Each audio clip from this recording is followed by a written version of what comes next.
Welcome to Quantum Potential, a podcast dedicated to curiosity, discovery, and the bold new ideas shaping our future. I'm Sibel Raver, Provost of Vanderbilt University.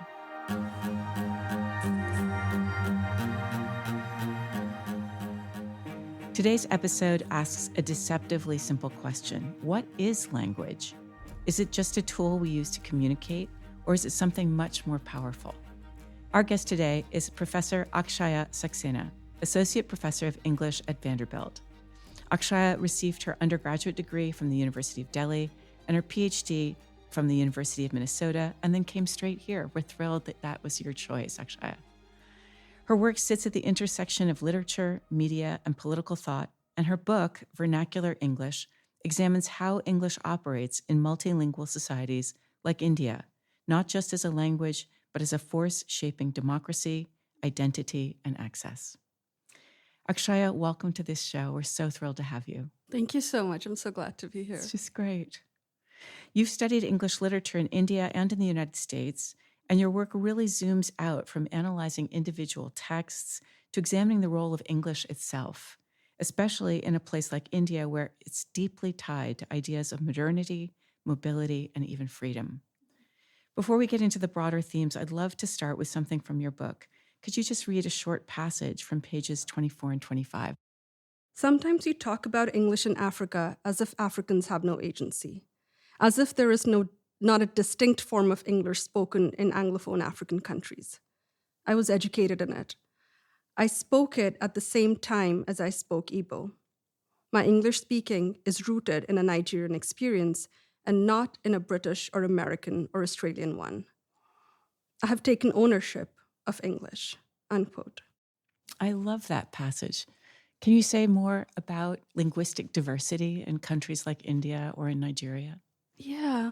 So just for context, India has about 2,000 different languages that are spoken, but then only 22, for instance, are recognized by the government. So a land and a social cultural context of great linguistic diversity, but also a region of great hierarchy along lines of class, along lines of caste, occupation, and education. And so growing up in a country or in a context like that, one makes you really linguistically aware. It also makes you understand that you operate in languages even when you don't know them. So for instance, growing up in India, I would speak English in school, I would speak Hindi at home, but then if you were to go and buy groceries somewhere, you would speak to the grocer in a language that he was perhaps familiar with and comfortable with. And so you learn to operate between languages. You learn to operate in languages without necessarily being fluent or literate in them. And I think that was a really important insight for me to think about the life of English and to implode our narratives of it as necessarily global and necessarily colonial. Yeah, so fascinating. And then that story, I mean, thank you for sharing the example of growing up speaking two different languages in the same day or multiple languages depending on who the interlocutors and the listeners were or the people with whom you were speaking. But then, of course, you have that wonderful example in, I think it's your second chapter of your book, where you describe a technical dictionary that was a Hindi-English translations, essentially, of technical terms in science and technology. Just tell a little bit about that book and what it meant to you as a child. Yeah.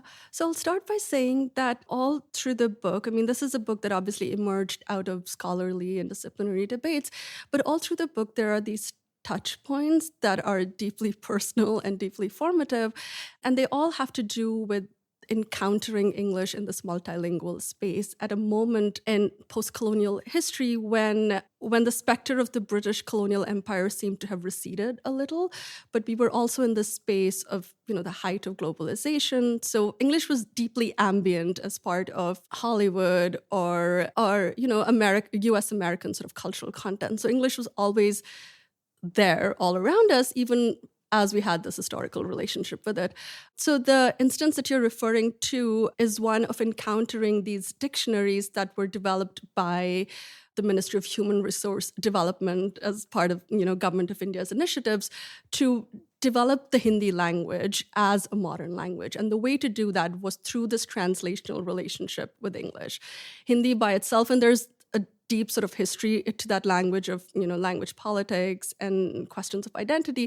But essentially, it came down to the idea that Hindi, even as we want that to be the language of the independent nation state, to reflect its new identity as an erstwhile colony, is no longer a colony, that it was not, in fact, ready to be the language of a modern state as India saw itself. And so that it needed to be developed. And the way to develop it was through its relationship to English. And so translation became a really important operation in that context. And those dictionaries were just really interesting to encounter them lying around the house because of the work that my father did. He brought these documents home, and to see those dictionaries and to see both Hindi and English as somewhat unrecognizable in that moment was really interesting. And to see them in this translational relationship where they drew their validity from each other, which is to say that English made sense even after independence because in some ways it was helping Hindi grow. And Hindi, even though it was deeply sort of contested in a multilingual landscape, there were so many other languages that were vying to be national languages, that Hindi also drew its validity from English, that this was a language that we could develop. So it was interesting to see both the statist sort of mobilizations of that language, but to also see how these languages became unrecognizable in that moment. And there are several other examples like that, where languages that we used intimately and daily were rendered unrecognizable. So fascinating. I mean, that idea that we often borrow or utilize language for what it communicates. I immediately started thinking, okay, I grew up in the 70s, and at the time, second language learning meant that you were going to learn French because that was still the language spoken at the UN, right? And this idea that that was the global language alongside English, right? And that has changed so dramatically about what we think is a great opportunity for bilingualism or learning another language in this country. And that changes so dramatically by time, but also by place. The ways in which you had really highlighted that in such an incredibly linguistically diverse nation at a time of nation formation. I just was very deeply moved by your description of English in India as a language of democracy. You mentioned that the Constitution was written in English and that the country adopted a 3-language formula to manage that linguistic diversity that we just mentioned. How language shapes access to education, to economic opportunity, or to political participation is clearly really key in your book. Can you share a little bit about those ways in which the language of English in that moment was so tied to access?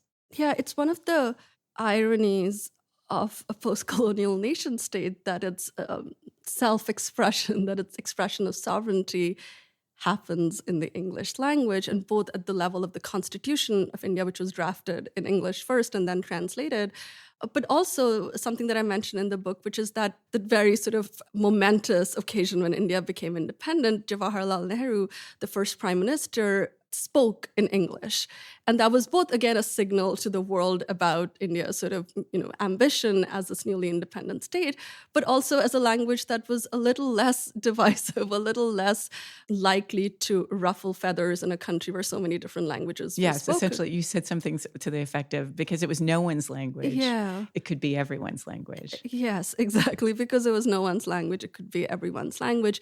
And because of sort of the association of English through British colonialism and imperial expansion, its association with ideas of political freedom or political subjectivity, ideas of democracy, entering the global capitalist market, and education and sort of an encounter with ideas from different parts of the world. Like, there was a lot of promise that English held and continues to hold for people in India, and especially, as I said, in a country that's deeply divided along caste lines. And what caste really means as a mode of social oppression and social organization is that the lowest members of the caste hierarchy do not, in fact, have access to education and are actively sort of prevented from doing that. So English then becomes sort of the language that offers a way of circumventing those issues of access. Whereas Hindi, for instance, and other modern Indian languages are steeped in discourses of caste, steeped in histories of, literature and religion that uphold caste hierarchy. English, at least at a theoretical level, offers the possibility of bypassing those circuits. And that's why English remains just so compelling and seductive as this language of access. And of course, it also has to do with globalization and just how English plays an important role in capitalist sort of circulation and market forces, and how English is the language of technology, both at the level of, how early computing, for instance, was developed around the English language, but also how English remains, or the Latin Roman alphabet remains the language of transliteration of so many languages across the world, and also in India.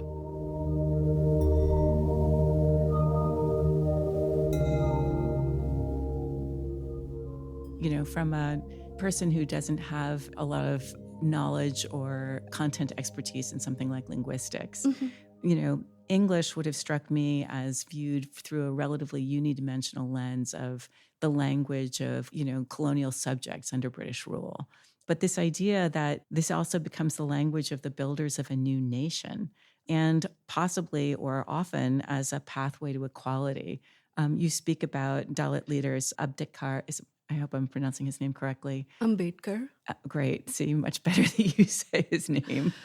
This idea of English becoming part of a broader struggle for dignity and for opportunity, really very impressive and intellectually brave, and very creative in your interpretation and your analysis. How has that work been received? Do you find that there are other transglobal scholars who are working in the same space from other nations or from other perspectives?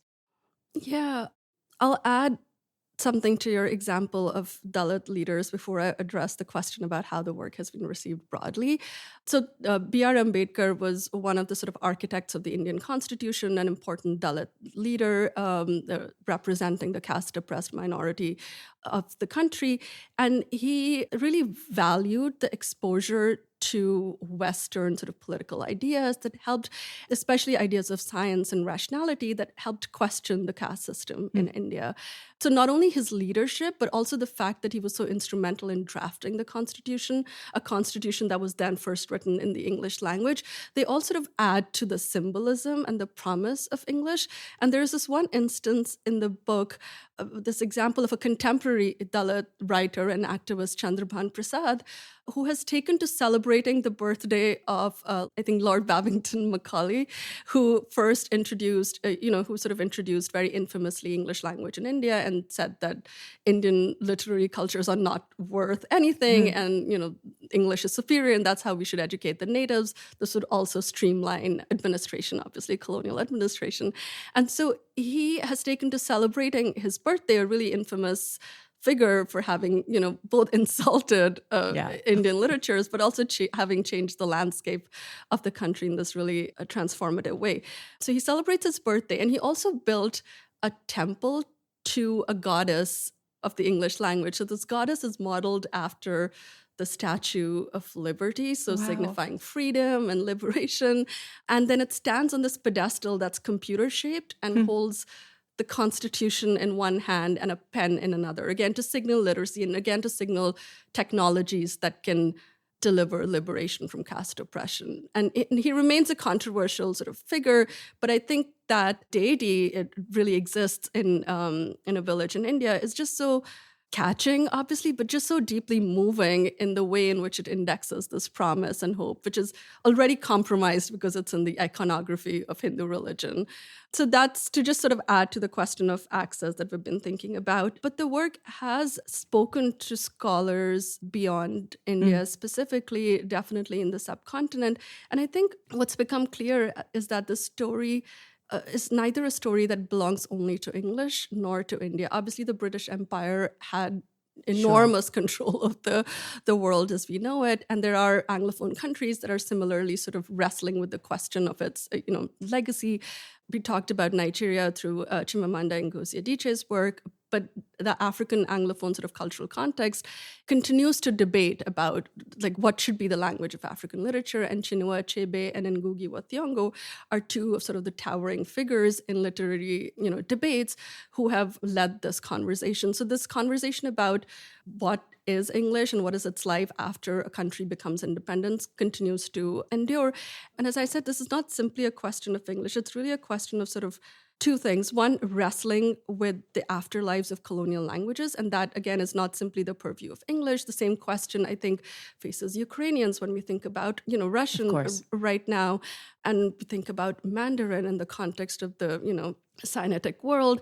And at the same time, it's a question that's asking us to think more carefully about how we understand a language itself, how language is not simply this question of literary expression, but something that you experience through your eyes, through your ears, through your body. Yes. And I love that you do that in the book, that you think a lot about the role of the language that is displayed in billboards, the language that is used in films, that we are in this ecosystem, in this sort of sea of symbols and signs, that some of which we understand and are highly proficient in, and some of which capture our imagination because they're so foreign or because we don't fully understand what they mean, but they have tremendous significance.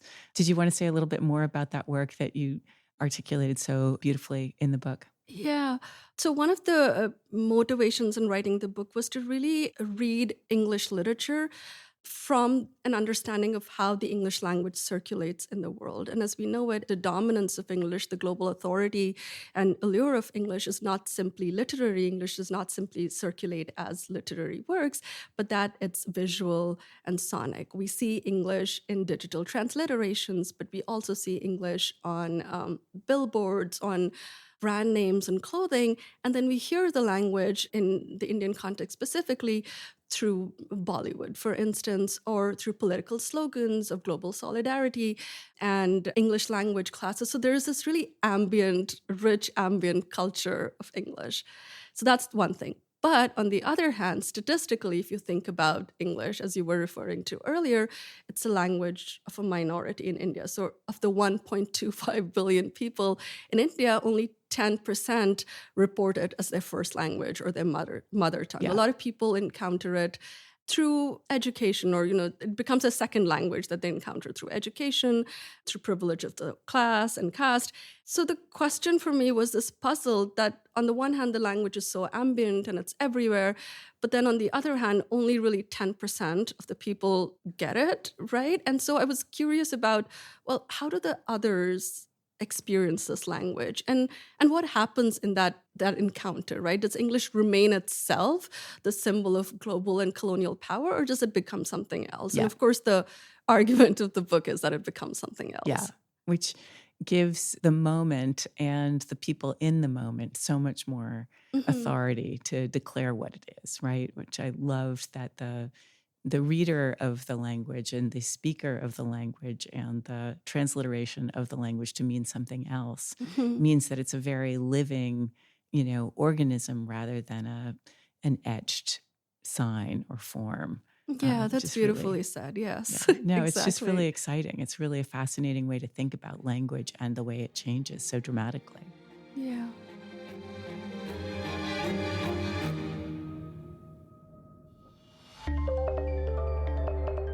Thanks for listening to this episode. If this conversation resonates with you, I invite you to explore our earlier episodes. We've talked with such an incredibly wide range of experts about democracy, about technology, about art, and the future of society. Thanks for listening. Let's get back to my conversation with Akshya Saxena. I thought we could shift actually to talk a little bit about social media. Obviously, social media gets spoken about as democratized speech, right? As giving, tons and tons and tons of people, and particularly very young people, an opportunity to be content creators, to be, authors in a way of new messages, new ways of signing and symbolizing their ideas and their viewpoints. What's your take on social media, and how do you address it when you think about your scholarly work or your work in teaching? That's such a good question, because I think my own thinking around it has evolved and changed in recent times.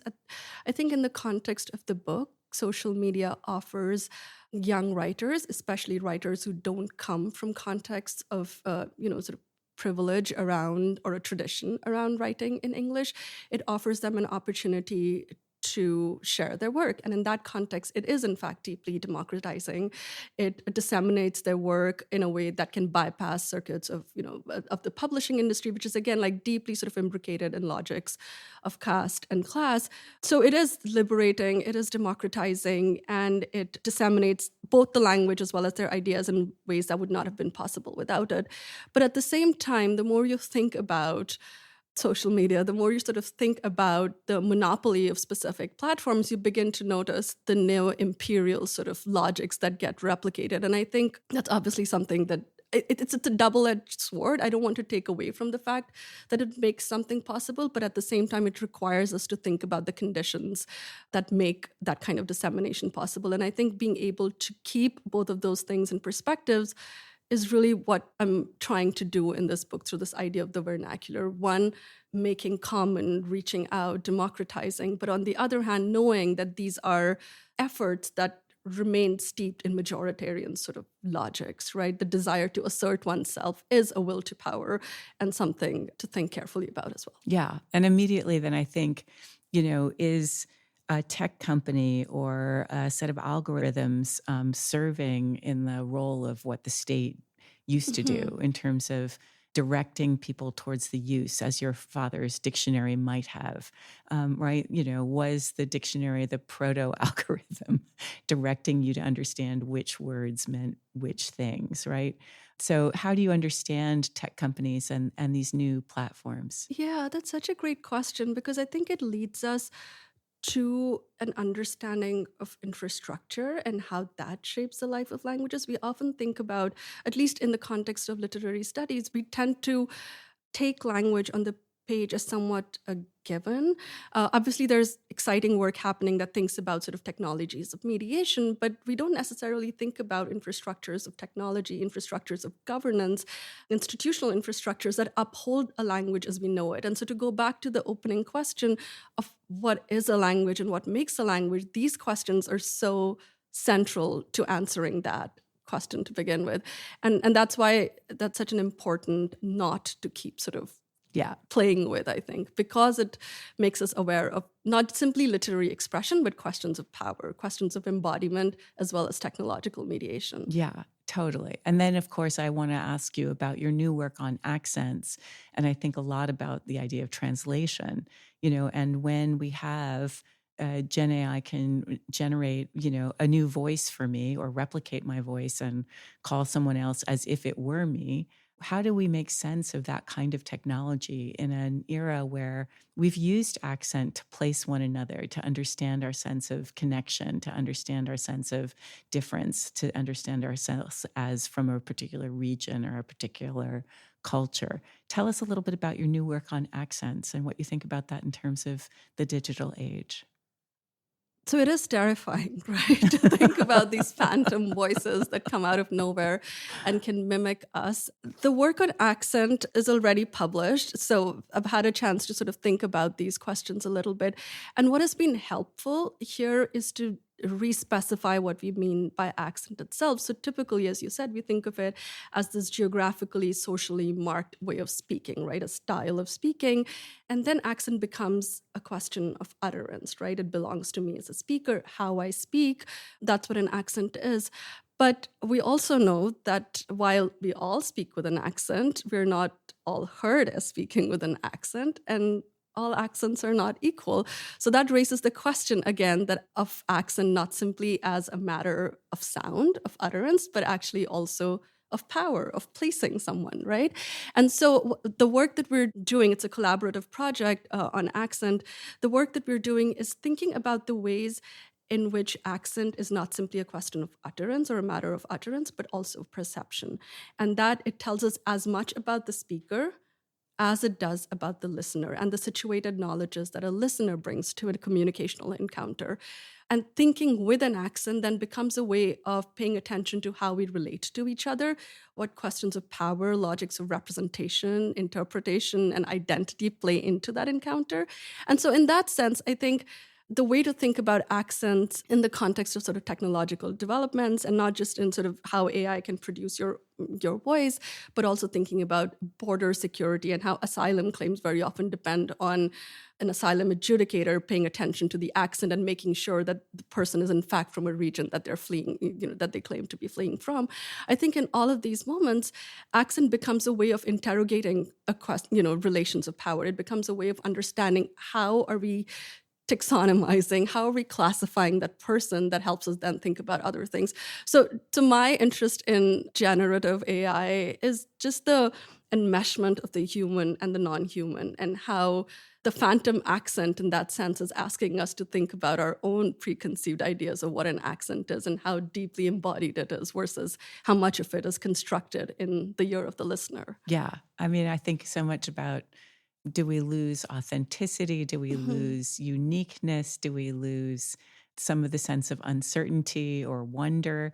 I recently had a conversation with a friend who is from Wisconsin, and she said, well, I don't have an accent. And I laughed because, of course, for anybody outside of the Midwest, she sounds like she's from the Midwest, right?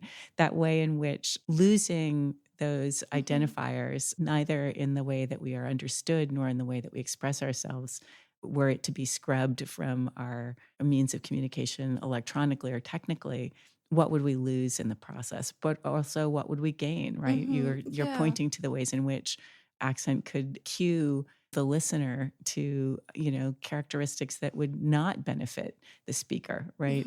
So it's just fascinating to think about the world in immediately translated or immediately accentless, sort of culturally stripped way. Right. And I think you're also encouraging us to think about accent in a different way. When accent sort of becomes this question of identity, when it becomes this object that can be identified and repeated, mimicked, there's both a loss, obviously, right? Like a diminishment of the person we're attributing it to. But there's also, again, sometimes listening for an accent becomes a kind of attunement, a way of sort of relating to someone. Like I went to school for my PhD in Minnesota, and hearing a Midwestern accent is actually really warm and fuzzy sometimes. And so thinking about what we lose and how accent is not simply this reductive characteristic of human speech, but also a way, in fact, that we do relate to each other, and those relations can be uplifting and empowering and ground for solidarity.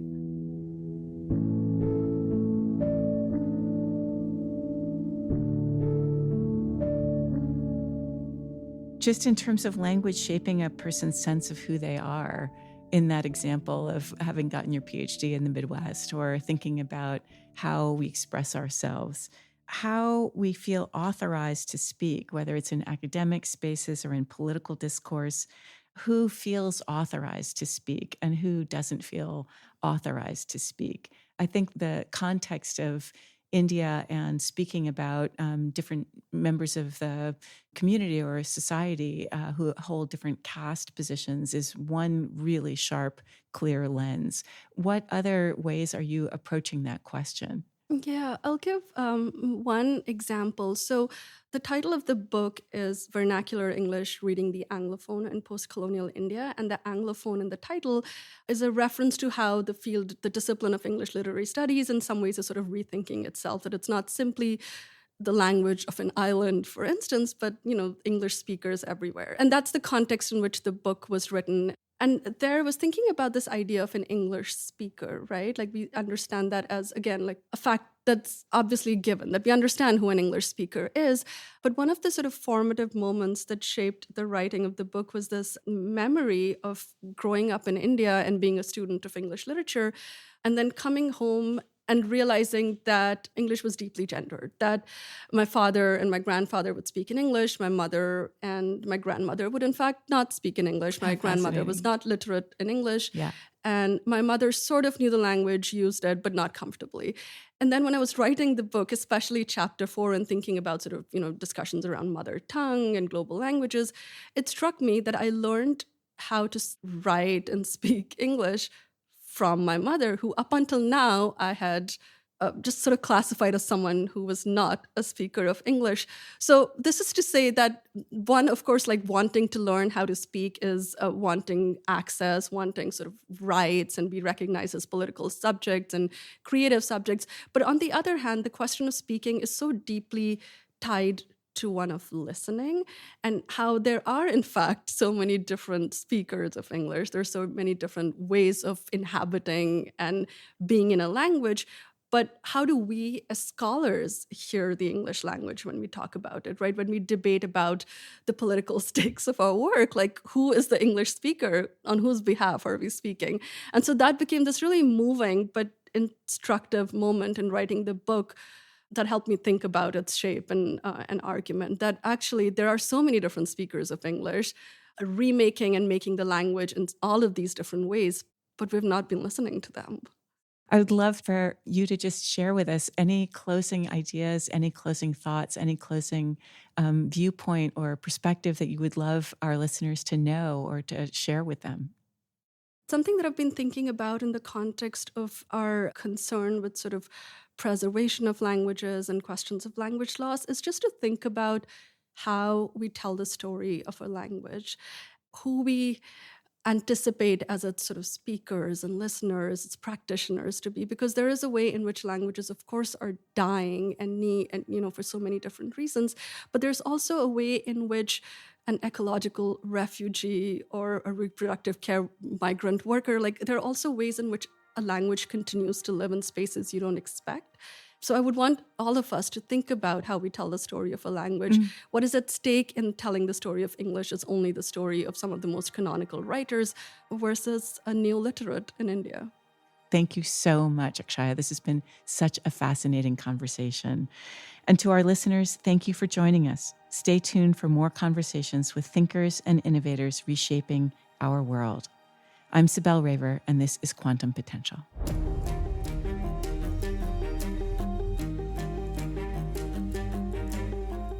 The Quantum Potential podcast comes from Vanderbilt University. I'm your host, Sibel Raver, Provost and Vice Chancellor for Academic Affairs with Vanderbilt University. Thank you to our guest, Akshya Saxena, Associate Professor of English at Vanderbilt, for joining us today. This episode was edited and mixed by the team at Sound On, Sound Off. You can learn more about their work at soundonsoundoff.com. For more information about Quantum Potential, go to vanderbilt.edu/quantum potential. Thank you for joining us today for the Quantum Potential podcast.